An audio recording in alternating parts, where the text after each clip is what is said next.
여러분들이 이해를 돕기 위해서 시편 1절부터 18절까지 좀 긴데 1절부터 11절까지 전반부, 그리고 12절부터 18절까지 후반부 어떤 내용을 담고 있는가 하는 걸 생각해 가면서 읽겠습니다. 시편 1절로부터 읽겠습니다. 시작. 여호와여 어찌하여 멀리 서시며 어찌하여 환난 때 숨으시나이까. 악한 자가 교만하여 가련한 자를 심히 박박하오니 그들이 자기가 베푼 꾀에 빠지게 하소서.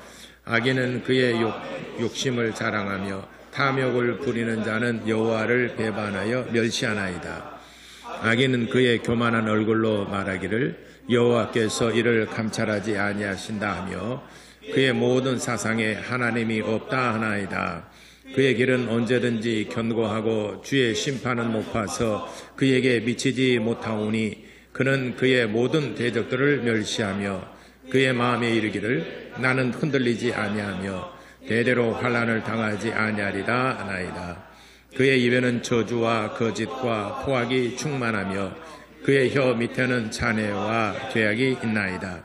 그가 마을 구석진 곳에 앉으며 그 은밀한 곳에서 무지한 자를 죽이며 그의 눈은 가련한 자를 엿보나이다. 사자가 자기의 굴에 엎드림같이 그가 은밀한 곳에 엎드려 가련한 자를 잡으려고 기다리며 자기 그물을 끌어당겨 가련한 자를 잡나이다. 그가 굽으려 엎드리니 그의 포악으로 말미암아 가련한 자들이 넘어지나이다. 그가 그의 마음에 이르기를 하나님을 잊었고 그의 얼굴을 가리셨으니 영원히 보지 아니하리라 하나이다. 여호와여 일어나옵소서. 하나님이여 손을 두옵소서. 가난한 자들을 잊지 마옵소서. 어찌하여 악인이 하나님을 멸시하여 그의 마음에 이르기를 주는 감찰하지 아니하리라 하나이까. 주께서는 보셨나이다. 주는 재앙과 원한을 감찰하시고 주의 손으로 갚으려 하시오니 의로운 자가 주를 의지하나이다. 주는 벌써부터 고아를 도우시는 이시니이다. 악인의 팔을 꺾으소서. 악한 자의 악을 더 이상 자라낼 수 없을 때까지 찾으소서. 여호와께서는 영원 무궁하도록 왕이시니 이방 나라들이 주의 땅에서 멸망하였나이다. 여호와여 주는 겸손한 자의 소원을 들으셨사오니 그들의 마음을 준비하시며 귀를 기울여 들으시고 고아와 압제 당하는 자를 위하여 심판하사 세상에 속한 자가 다시는 위협하지 못하게 하시리다. 아멘. 하나님은 공의로우시다. 두 번 고백하겠습니다. 시작. 하나님은 공의로우시다. 하나님은 공의로우시다. 오늘은 본문의 전반부와 후반부가 나오는데 설교 제목이 그렇습니다. 악인의 형통과 의인의 고난. 좀 말이 좀 바뀌었으면 좋겠는데 의인이 잘 되고 악인이 고난을 받으면 좋겠는데 오늘 시편 기자는 악인이 형통하는 것과 의인이 고난받는 것에 대해서 아이러니컬하다 이 말이죠. 하나님은 공의로우신데 하나님은 공평하신 분이신데 하나님은 조금도 불의한 점이 없으신 분이십니다. 그런데 이 세상에는 참 불공평한 것이 너무너무나 많습니다.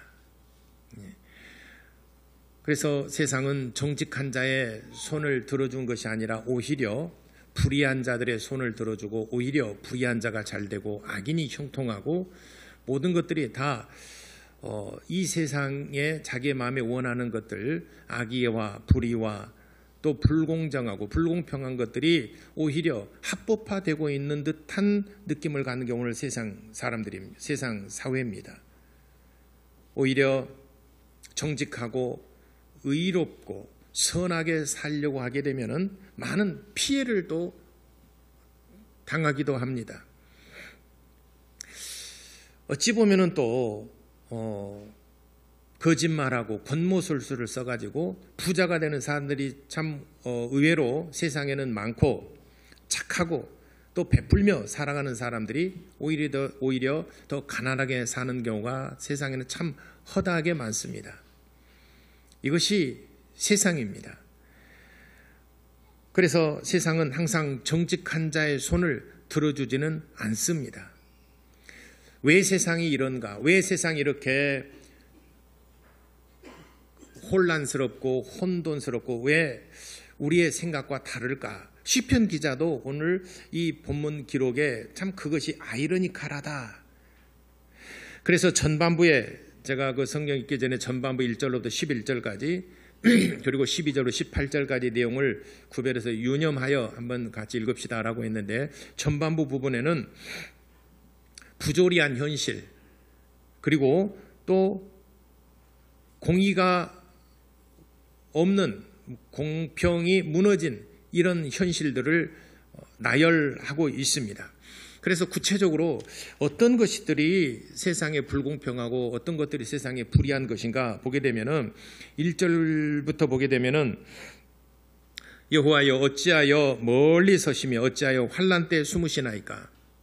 환난 당할 때 하나님께서 속히 오셔서 나를 도와주시고 내 손을 잡아주시면은 얼마나 좋겠습니까? 우리의 간절한 소망 아니겠습니까? 우리가 살다가 정말 어렵고 힘들 때가 있어요.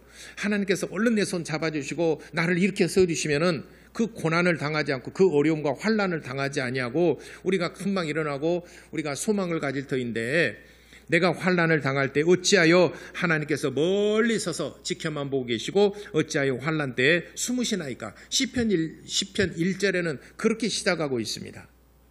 우리가 환난 당하고 어려울 때 속히 좀 도와줬으면 좋겠잖아요. 때론 또 반대로 이런 생각도 해요. 요즘 세상이 정말 험난하고 무서운 세상이라고들 하지 않습니까? 학교를 맘 놓고 보낼 수 있나? 유치원에를 맘 놓고 보낼 수 있나? 아니면은 뭐 대중교통을 우리가 그냥 안심하고 이용할 수가 있는데 여기서 사고 저기서 사건, 이게 TV 틀면은 매일 쏟아져 나오는 게 최근에는 더욱 유난히 많은 것 같아요. 그런 그 사건 사고들이 극악무도하고 우리가 정말 상상할 수 없는, 생각하기도 정말 싫은 이런 사건이 현장에 막 나타나고 있지 않습니까? 저는 이제 듣기만 했는데 직접 그 기사를 접하지는 못했는데 정말 내 마음속에 이게 막 천금만금 내 마음을 짓누르는 게 어떤 얘기냐면, 최근에 그 초등학교 1학년 대전에서 아이가 그 선생님에게 그 살해를 당했지 않습니까? 그러니까 그것보다 더한 게 그 시어머니하고 시누이가 며느리 집에로 왔어요. 근데 그 아이가 이제는 젖먹이 아이 막 이제 신생아예요. 근데 그 시어머니가 그 딸을 데리고 온 것은, 딸이 약간 그 우울증이 있어요. 우울증이 있어서 집에다 혼자 놔두게 되면은 이 아이가 또 어떻게 또 우울증이 또 어떻게 증 때문에 어떻게 또 뭐 사고를 낼지 모르니까 데리고 왔어요. 데리고 와서 이제 며느리 집에 데리고 이제 시누이랑 같이 이제 이렇게 오셔서 시어머니가 집에로 왔는데 시누이랑 같이 이제 며느리가 어머니 오셨어요. 그러고 시누이 언니도 오셨어요. 그러고서 그 아기를 거실에 놔두고 이제 왔으니까 뭐 이제 집 안에 이제 정리 좀 하고 하려고 이렇게 하다 보니까 나와서 보니까 아기가 없어졌어요. 떡액이 없어졌어요. 그래서 아기 어디가 있어요? 그랬더니 그 시누이가 아기를 창에다 던져버린 거예요. 왜 그랬냐고, 나중에 이 아이가 살아가면서 얼마나 세상 사람 속 고통스럽고 힘든 세상을 살아가겠느냐 이 말이에요. 이 아이가 살아가면서 얼마나 이 세상이 험난한 세상에 네가 살아갈 때 얼마나 힘들겠는가. 그 때문에 너는 이런 고통을 당하지 않도록 하기 위해서 던졌다는 시누이가. 나는 그 얘기를 듣고 뭐라고 정말 마음이, 지금도 천근만근 그런 일이 없어야 되는데, 없어야 되는 것뿐만이 아니라 정말 있을 수 없는 일이잖아요. 그러면 그 애기 엄마가 거실에 나와보니까 이게 없어서 어디 갔느냐고 그랬더니 밖에 있다. 참 무서운 세상이에요. 우리가 좀 그렇지 않는 평화로운 공의롭고 정의가 있는 세상에서 살면은 얼마나 좋을까. 이런 사건 사고가 없는 세상에서 살면은 얼마나 우리의 삶이 행복할까. 우리가 눈을 뜨고 뉴스를 접하게 되면은 매일 사건 사고가 나타나지 않습니까? 우리에게도 그와 같은 이런 사건 사고가 우리에게 안 나타나라는 법이 없어요. 항상 우리 주변에 도사리고 있지 않습니까? 내가 지나가면서 뉴스를 본 건데 어느 나라에서는 그 상당히 고층인데 폭발해가지고 그 파편이 아래로 떨어졌는데 행인이 가다가 그 파편에 맞아 죽었잖아요. 이거는 진짜 하늘에서 날벼락도 떨어지고 땅이 꺼져서 그냥 쑥 들어가서 그냥 거기서 매몰돼 버리고 안전한 곳이 한 군데도 없어요. 근데 하나님의 나라는 그렇지 않다는 것입니다. 그래서 천국 가고 싶은 이유도 그런 것입니다. 여러분이 꼭 천국 가야 될 이유도 바로 그런 것입니다. 이 세상에서 슬픔과 마음의 고난과 고통과 정말 말할 수 없는 마음의 무거운 짐을 지고 우리가 그런 사건 사고를 겪으면서 헤쳐나가야 될 세상이지 않습니까? 근데 하나님의 나라는 공의롭고 평화롭고 하나님의 복으로 가득한 곳입니다. 그래서 여러분과 저와 여러분 자녀들 가족들이 정말 모두가 다 천국 들어가게 되기를 정말 소망합니다. 우리가 이 땅에서는 잠시 수고롭고 잠시 우리가 힘이 들어요. 그렇지만은 하나님의 나라를 우리가 사모하고 하나님의 나라를 들어간다는 걸 생각한다 그러면은 이 땅에서 잠시 우리가 손해보고 양보하고 우리가 조금 우리가 손해보는 것은 이건 능히 감당해낼 수 있는 것입니다. 여러분, 우리 교회에 이제 곧 이제 올해가 이제 30주년인데 30년 동안 제가 우리 교회 그 등록 교인 우리 교회 와서 등록하고 또 교회 안 다닌 사람도 있고 다닌 사람도 있지만은 한 5천 명 됩니다. 등록한 교인은 5천 명 정도 돼요. 그러면 이제 우리 교회에 등록했다가 또 다른 교회로 간 사람도 있을 것이고 또 이제 교회를 안 다닌 사람도 있을 것이고 그런데 정말 교회를 스쳐가고 그냥 잠시 잠시 스쳐 지나갔다가 그냥 교회 안 다닌 사람들은 정말 안타까운 일이지 않습니까? 오늘 제가 여러분들에게 간절히 정말 여러분들에게 부탁하고 말씀을 드립니다. 하나님을 떠나지 마시기 바랍니다. 아멘. 세상이 비록 내가 원하는 대로 제공해 주지 않는 내가 원하는 대로 삶이 사라지지 않는다 하더라도 내가 조금 손해본다 하더라도 여러분들 끝까지 하나님을 의지하시기 바랍니다. 하나님께서 멀리 계신 것처럼 느껴지고 때론 내가 환난 당할 때 하나님께서 숨어 계시는 것처럼 느껴진다 할지라도 오늘 시편 기자가 그걸 얘기하고 있는 겁니다. 여호와여 어찌하여 멀리 서시며 어찌하여 환난 때 숨으시나이까. 내가 지금 고통을 받고 내가 힘들고 그런데 어찌하여 하나님께서는 멀리 서서 지켜만 보고 계시고 어찌하여 내가 환난 당할 때 숨으시나이까 하면서 2절부터는 그런 내용들을 나열하고 있어요. 그 중에 2절에는 악한 자가 교만하여 가련한 자를 심히 압박하오니 그들이 자기가 베푼 꾀에 빠지게 하소서. 여기는 악한 자가 교만하여 가련한 자들을 연약한 자들을 심히 압박한다. 권력 있는 사람들이 재력 있는 사람들이 압박을 하고 그를 멸시하고 무시할 때 당하는 사람 입장에서 얼마나 고통스럽고 힘들겠는가. 그 다음에 또 3절에도 기록하고 있습니다. 3절부터 6절까지는 악인들은 그 사상, 그 마음속에 하나님을 마음에 두지 않는 사람들이라 이 말이죠. 그 마음에 하나님이 없어요. 그러니까 하나님에 대한 두려움도 없어요. 그래서 3절부터는 악인은 그의 마음에 욕심을 자랑하며 탐욕을 부리는 자는 여호와를 배반하여 멸시하나이다. 하나님을 멸시한다. 하나님을 무시한다. 하나님을 멸시하고 하나님을 무시한다. 또 4절에도 아기는 그의 교만한 얼굴로 말하기를 여호와께서 이를 감찰하지 아니하신다. 하나님께서 어찌하여 나의 그 모습들을 감찰할 수 있게 내가 해서 불의한 일을 하고 남을 압제를 했어요. 하나님께서 어찌 이것을 볼 수 있겠는가. 하나님께서는 이를 감찰하지 아니하신다 하며 그의 모든 사상에 하나님이 없다 하나이다. 또 5절에도 그의 길은 언제든지 견고하고 주의 심판은 높아서 그에게 미치지 못하오니 그는 그의 모든 대적자들을 멸시하며 하나님 주의 심판은 높아서 내게 미치지 못할 것이다. 언제 하나님의 심판이 내게 임할 수 있겠는가? 결코 하나님이 나를 심판하지 못할 것이다 라고 불의한 자들이, 악한 자들이 그렇게 한다. 왜 이런 현상이 나타나? 왜 이렇게 그들이 생각할까? 하나님은 멀리 서서 계시며 환난 날에 숨어 계신 것처럼 그래서 느껴진다 이 말이죠. 6절에 그의 마음에 이르기를 나는 흔들리지 아니하며 대대로 환난을 당하지 아니하리라 하나이다. 나는 결코 환난을 당하지 아니하리라. 나의 권력과 나의 젊음과 나의 재력이 나를 지켜줄 것이다. 이미 이제 죽었는데 스티븐 호킹 박사가 그런 얘기를 했습니다. 천재적인 물리학자라고 말하죠.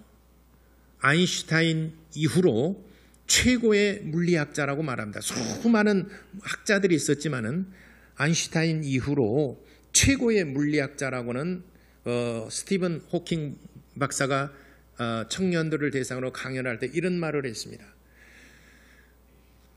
천지를 창조할 때 모든 질서를 만들 때는 하나님의 능력과 하나님의 힘이 필요했다. 그러나 지금은 과학이 발전하고 이제는 지금은 문명의 시대, 과학의 시대이기 때문에 하나님이 신이 특별히 우리의 인간 삶 속에 관여할 아무런 그런 이유가 없다라고 해서 신이 우리 모든 사상에 관여하지 않는다고 할 필요가 없다 하더라도 우리는 우리의 과학과 우리의 그 지적인 이런 능력으로 능히 극복할 수 있다라고 강연을 한 내용을 제가 읽었습니다. 과연 그럴까? 아무리 과학, 아무리 문명이 발전한다는 정말 과연 신의 도움이 필요 없을까? 우리가 조그마한 우리 주변에서 일상에서 일어난 일들은 우리가 소소한 이런 일들은 우리가 능히 지혜와 우리 인간의 능력과 힘으로 좀 더 편리하고 좀 더 좋은 세상, 좀 더 행복한 세상 살아갈 수 있어요. 그래서 우리 세상 우리가 이런 얘기하지 않습니까? 세종대왕도 누려보지 못한 그런 행복과 그런 과학 문명을 우리는 누리고 있지 않습니까? 세종대왕이 언제 휴대폰, 스마트폰 사용해 봤겠어요? 세종대왕이 언제 전국과 어디 해외를 다 다녀봤겠습니까? 우리는 다 비행기도 타보고 다 누려보지 않습니까? 그래서 우리는 그때 시대보다도 훨씬 편리하고 좋은 세상에 산 것만은 틀림없는 말이에요. 그렇지만 자연재해를 우리가 이길 수 있느냐 이 말이에요. 자연재해, 가뭄과 그리고 이 지구의 온난화 그리고 태풍이랄지 거센 바람, 허리케인이랄지 이길 수 있겠는가? 자연재해를 우리가 극복하고 이길 수가 있겠는가? 우리가 눈앞에 있는 아주 정말 근시안적으로 개미의 눈으로 볼 때 근시안적으로 우리 주변에 일어나는 사건들은 하나님 없어도 우리가 살아갈 수 있어요. 이거 이단 사상인가? 이 부분만 딱 잘라서 하나님 없어도 우리가 살아갈 수 있다 이렇게 얘기한다고 하면 나도 이제 이단이 되고 이상한 사람 돼버립니다. 그러니까 아시겠죠? 하나님 없어도 물 마시고 숨쉬고 살 수 있잖아요. 잠시는 우리 일상에 살아갈 때 그렇다 이 말이죠. 사람이 연구하고 또 노력해서 좀 더 편리한 세상, 좀 더 좋은 세상 이런 것들을 만들어갈 수는 있다 이 말이죠. 정말 사람의 죄와. 근데 좀 더 우리가 크게 생각하게 되면은 이 모든 것을 주시는 분은 제공해 주시는 분은 하나님이십니다. 아멘. 땅을 제공해 주시는 분이 하나님이시고 숨쉬고 살아갈 수 있도록 공기를 제공해 주시는 분이 하나님이시고, 스마트폰에 과학을 만들 수 있도록 정말 훌륭하고 뛰어난 두뇌, 이런 재능, 이런 지적인 능력을 주시는 분이 하나님이십니다. 그렇게 우리 인간을 만드시고 모든 세상 만물들을 창조하셨다 이 말이죠. 그러니까 정말 스티븐 호킹 박사처럼 정말 근시안적으로 우리가 살아가는 내 삶의 영역에서는 우리가 그렇게 살아갈 수 있어요. 그러나 근본적으로 조금 더 우리가 눈을 들어 바라본다면은 다 하나님이 제공해 주신 거예요. 이 땅을 누가 만드셨습니까? 이 공기를 누가 주었습니까? 처음에는 욥도 이를 깨닫지를 못했어요. 그래서 욥이 교만해서 그 친구들이 와서 친구들과 변론할 때 교만했습니다.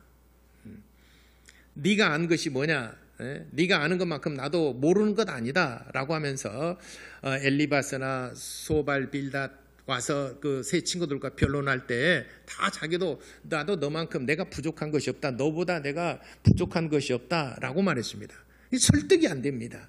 근데 하나님께서 욥에게 말씀하셨습니다. 내가 세상을 펼 때 너는 뭐 했느냐? 내가 세상을 시작할 때 너는 어디가 있었느냐?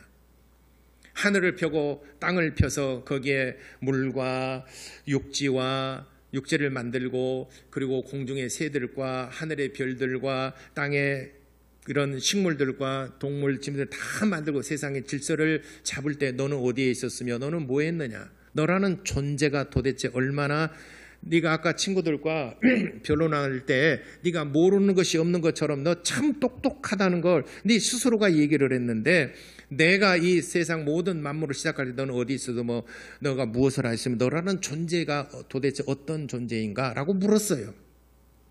그러니까 욥이 비로소 깨달은 겁니다. 하나님 앞에 나라는 존재는 정말 먼지 티끌만도 못한 비천한 존재구나.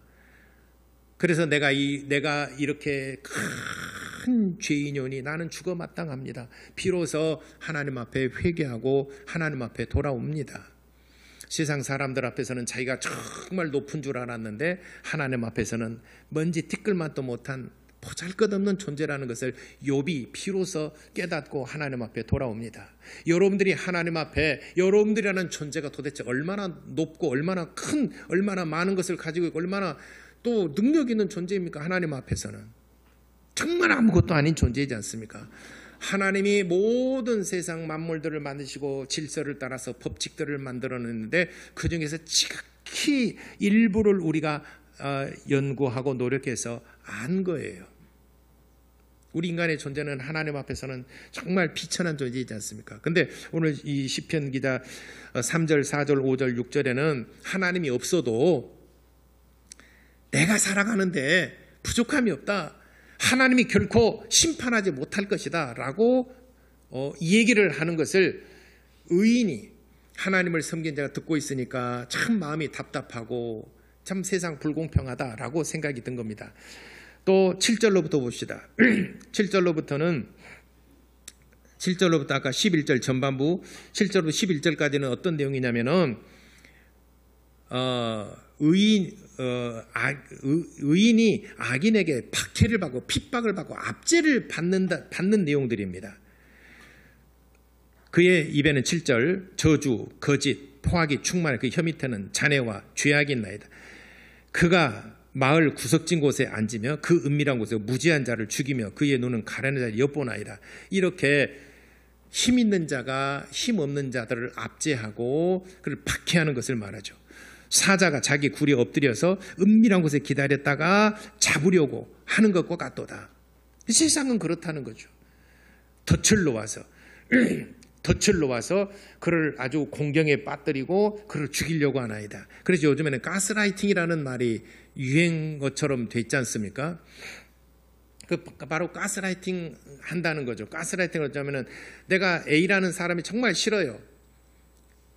그 연극이 그 공연이 된 것은 1930년, 40년 그 연극 공연된 것은 그때는 그 불을 켤 때 가스로 켰었어요. 그래서 가스라이트라고 그러죠. 가스라이트. 우리 어렸을 때는 호롱불, 남포등 뭐 이렇게 그 썼지 않습니까? 예. 그것처럼 그때는 가스 불을 켜놓다 근데 그 연극에는 그런 내용들이 나면 자기 아내를 거기에 이제 어떤 상황을 이렇게 설정해 놓고 거기에 빠져들도록 만듭니다. 그래서 너 그럴 줄 알았어. 그렇지. 그래. 너 그렇지. 그래서 이 사람을 공경에 빠뜨리고 그를 모함하려고 하는 거. 올무를 놔서 그를 덫을 놔서 그에 빠지도록 상황을 만들어서 그를 정죄하는 거. 이게 바로 가스라이팅이죠. 이건 심리학에서 주로 사용하는 건데 요즘에는 정치판에서도 많이 사용하죠. 나를 탄핵을 하려고 이 프레임을 만들어 놓고 나를 집어넣어서 너희들이 지금 나를 가스라이팅하고 있느냐. 지금 윤 대통령 측에서는 그렇게 설명하고 있는 것이죠. 이런 것이죠. 가스라이팅이라는 말이. 요즘에는 보편적으로 그런 것들이 우리 주변에 많이 있죠. 이런 얘기입니다. 바로 구절이 가스라이팅 한다는 거죠. 사자가 자기 굴에 엎드려서 은밀한 곳에서 딱 올무를 놔두고 앞에 지나가도록 놔두고 이렇게 해서 그를 이렇게 잡으려고 하나이다. 10절 그가 구풀에 엎드리니 그의 포악으로 말미암아 가련한 자들이 넘어지나이다. 가련한 자들, 연약한 자들, 힘없는 자들이 속수무책으로 강한 자에게 당한다 이 말이죠. 지금 미국에게 당하는 나라들이 정말 미국의 초강대국이지 않습니까?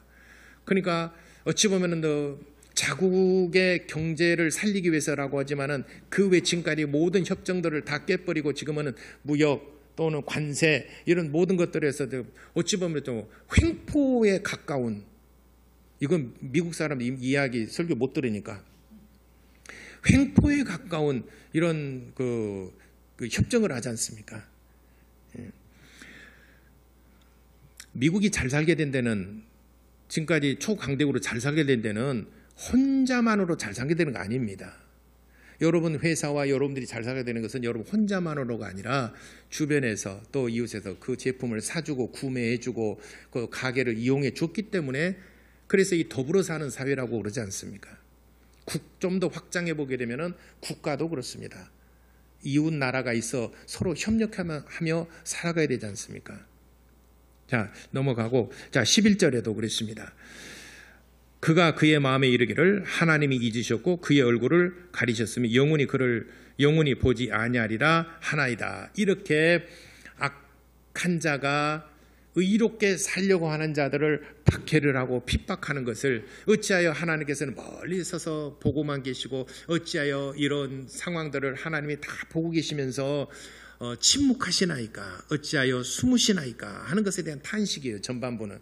그 다음에 이제 후반부 12절로부터는 하나님 앞에 나와 적극적으로 하나님의 손을 펴고 하나님의 도우심을 구하는 장면이 12절로부터예요. 여호와여 일어나소서 하나님이여 손을 두옵소서 가난한 자들을 잊지 마옵소서 하면서 악인들을 12절로부터 15절까지는 하나님이시여 이런 상황들을 다 보셨지 않습니까? 그러니까 하나님이시여 악인들을 반드시 심판해 주시기를 원합니다. 그리고 이제 그 연약한 사람들, 가련한 사람들, 고아와 과부들을 구원해 주시기를 원합니다. 라고 16절, 17절, 18절에 기록하고 있습니다. 이런 내용이에요. 그러니까 우리가 세상에서는 의인이 잘되고 악인들이 좀 잘못되고 했으면 좋겠는데 오늘 설교 제목은 거꾸로 악인이 형통하고 의인이 고난을 받는 것에 대해서 기록하고 있어요. 자, 이와 비슷한 성경 구절이 시편 73편이 있는데 우리 시편 73편도 조금 한번 보겠습니다. 자, 시편 73편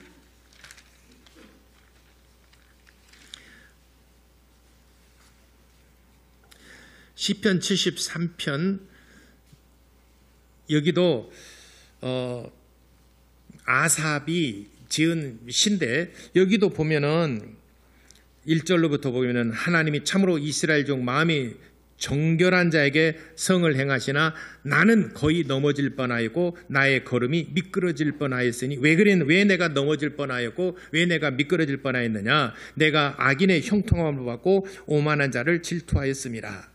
악인이 형통하는 것을 봤다 이 말이죠. 그래서 1절에 보니까 하나님은 정결하신 분이시고 거룩하신 분이시기 때문에 공의를 행하신 분이시기 때문에 악인이 무너지고 또 의인이 잘 돼야 되는데 내가 보니 내가 세상을 살아보니 또 세상 또 그 돌아가는 상황을 보니 내가 시험에 들 뻔했다. 내가 실족할 뻔했고 내가 넘어질 뻔했다. 왜 그러냐? 악인이 형통함을 보았다. 그래서 구체적으로 악인이 어떻게 형통하느냐? 4절로부터 죽을 때도 고통이 없고 힘이 강건하고 쭉 이런 내용도 나오죠. 이렇게 10절, 11절, 12절, 13절을 계속해서 이렇게 악인이 잘되고 평안하고 또 부유하고 눈이 튀어나올 정도로 먹을 것도 먹고 재물이 많고 그 눈이 튀어나온단 말이 어디가 있죠?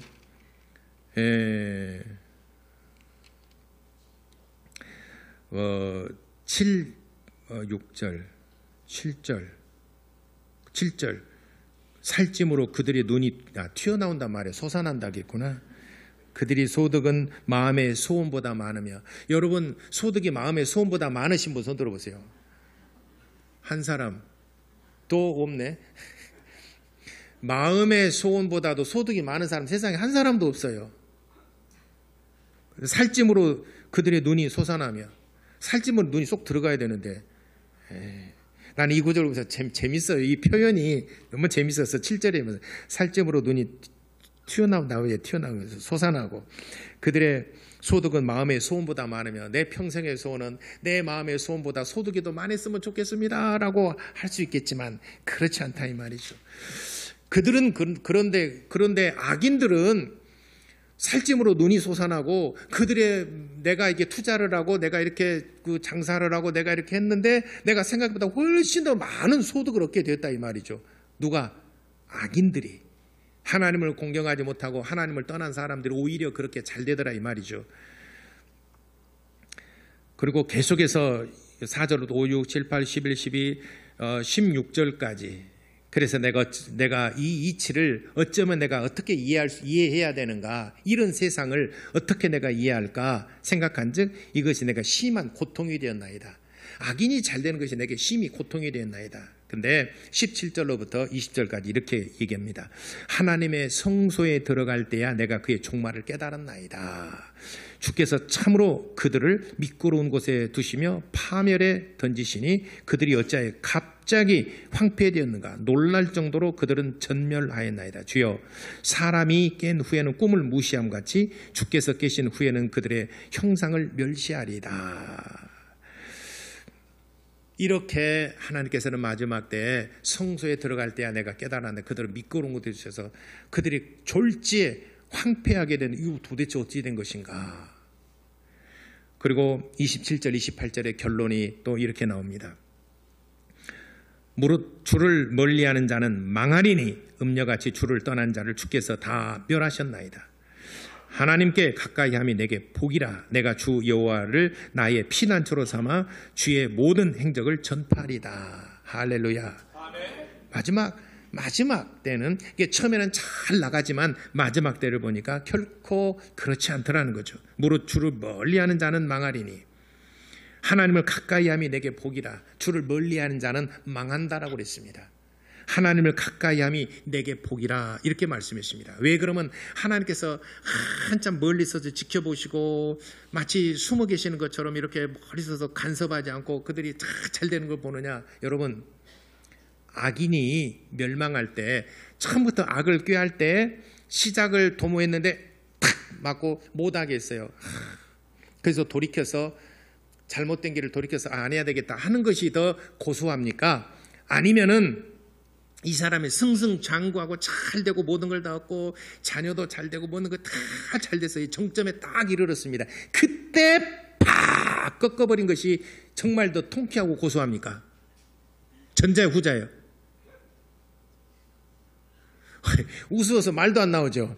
그래서 하나님이 오래 참으신다는 거죠. 그래, 너의 힘으로 노력하고 수고해봐라. 내가 마지막 정점에 이르러 네가 다 이루었다 할 무렵에 내가 꺾으리라 하는 것이 오늘 시편에 말씀하셨고 하나님의 뜻이라고 말씀하신 겁니다. 처음부터 잘못된 길을 갈 때 저거 안 돼, 저거 나쁜 놈인데 그때 따면 회개하고 돌이켜버리면은 우리 사람이 악하죠. 그러니까 다 잘 때 무너져버려야 와르르 무너져야 우리가 마음이 그냥 시원하죠. 우리 마음이 나쁜가? 나와 원수와 악인들은 그렇게 멸망하는 것을 우리는 시원하다 그러지 않습니까? 아니, 나쁜 생각만 했네. 어쨌든 이렇게 해서 시편 1편 6절에는 그래서 악인들은 결코 의인들의 회중에 들지 못하리라 말씀하셨습니다. 여러분들은 항상 하나님의 선하신 말씀, 하나님 오늘 그 시편 73편 27절 28절에 말씀하신 것처럼 무릇 주를 멀리하는 자는 망할 것이고 하나님께 가까이함이 내게 복이라. 하나님을 늘 가까이하고 하나님을 잘 섬겨서 마지막까지 하나님께서 지켜주시는 그런 복과 은혜가 여러분 가정 자녀들에게 임하게 되기를 예수 이름으로 축원합니다. 기도하겠습니다. 악인의 형통함을 보고 마음 상해하지 마세요. 의인이 고난당하는 것 때문에 실망하지 마세요. 하나님께 모든 걸 맡기고 하나님을 의지하게 되면 하나님께서 나에게, 나와 내 가정, 내 자녀들에게 행복과 하나님의 은혜를 베풀어 주실 것입니다. 이를 위해서 우리 다 같이 기도하시겠습니다.